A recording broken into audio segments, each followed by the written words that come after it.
The text wasn't meant for me. That's the thing that still echoes the loudest. Not the words themselves, "I miss you already."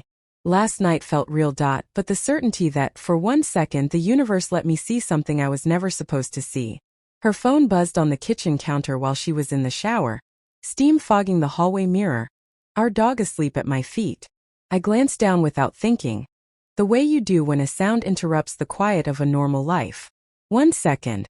That's all it took. I remember the way my chest tightened, like my body knew before my brain caught up. I remember thinking there had to be an explanation. Wrong number. Inside joke. Anything. Because the alternative was unthinkable. I put the phone back exactly where it was. Same angle. Same distance from the edge. Like rearranging reality could undo what I'd read. When she came out of the bathroom, towel wrapped around her hair, she smiled at me. The same smile I'd fallen in love with 8 years ago. The same smile I trusted with everything. I smiled back, feeling like a stranger in my own house. That was the beginning of the end. I just didn't know it yet. For weeks before that moment, something had been off. Not enough to accuse, just enough to doubt myself. She'd started taking her phone everywhere. Bathroom, laundry room, even the garage. Screen always face down. Notifications muted. When I asked about her day, the answers felt rushed, edited. Like she was reading from a version of events meant for me. Missed calls she returned late. Late nights blamed on work. A new password on her phone, she said, was for security. I told myself I was paranoid. Married men aren't supposed to be suspicious. We're supposed to be grateful, trusting, calm. I remembered our early years, Sunday mornings tangled in sheets, laughing about nothing. Grocery shopping arguments over cereal brands. The way she used to reach for my hand without looking. Those memories were my proof. People like us didn't implode. We endured. So I swallowed the unease. I told myself love meant patience. But after that text, patience felt like self-betrayal. I started noticing everything. The way she'd step outside to take calls. The way her laughter sounded different when she wasn't laughing with me. The way she flinched just slightly when I kissed her neck from behind. At night, while she slept inches away, I stared at the ceiling and replayed every interaction of the past year, searching for the moment I'd failed, wondering when I'd stop being enough. I didn't confront her right away. Not because I didn't want the truth, but because once spoken it couldn't be undone. As long as I stayed silent, there was still a version of my life where I was wrong. That illusion didn't last. One evening, she left her laptop open on the couch while she took a call outside. I wasn't looking for anything. I swear that's true. But there it was, an email thread minimized, a name I didn't recognize, subject line empty. I clicked before I could stop myself. Hundreds of messages. Not explicit. Worse. Familiar. Inside jokes. Complaints about me.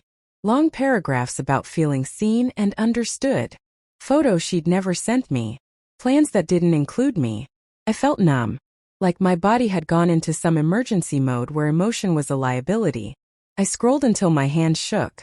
Until I found the message that erased all doubt. I hate lying to him. But I don't know how to stop. That's when I knew. I closed the laptop and sat there, listening to my own breathing, waiting for my heart to catch up with reality. When she came back inside, I didn't yell. I didn't cry. I just asked, "Who is he?" She froze. That pause, that single devastating pause, was the confession. She sat across from me and told the truth in fragments. A coworker. It started as conversations. Then lunches. Then one night she stayed late. She said she never meant for it to happen. She said she felt lonely. She said she still loved me. I listened, nodding like this was a story about someone else's life. When she finished, she reached for my hand. I pulled away. I would have forgiven a mistake, I said quietly. But this was a choice. Over and over. She cried. Real tears. Guilt mixed with fear. She said she'd end it. That she wanted to fix us. That it didn't mean nothing. But meaning isn't erased just because it's inconvenient. The days that followed were unbearable. Every memory felt poisoned. Our wedding video. The trip where she'd been texting him from the hotel bathroom. The night she told me she loved me. Then turned away to message someone else. I wanted to hate her. It would have been easier. But I saw her remorse. I saw the shame. I also saw the truth. That whatever we'd had was already broken before I found out.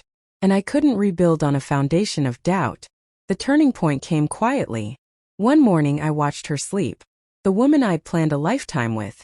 I realized that staying would mean constantly wondering, checking phones, reading silences, loving halfway to protect myself. That wasn't love. That was survival. When I told her I was leaving, she begged. Not dramatically. Softly. Like someone who knew they'd already lost. I packed a bag. She stood in the doorway, arms wrapped around herself. I wanted to say something profound. Something final. Instead I said, I hope you find whatever you were looking for. I didn't look back. It's been a year now. Some days still hurt. Some nights still echo. But I've learned something important. Betrayal doesn't just break trust in others. It breaks trust in yourself. Rebuilding means choosing honesty even when it costs you everything. 1 second changed everything. And as painful as it was, I'm grateful I saw the truth before I lost myself trying to ignore it.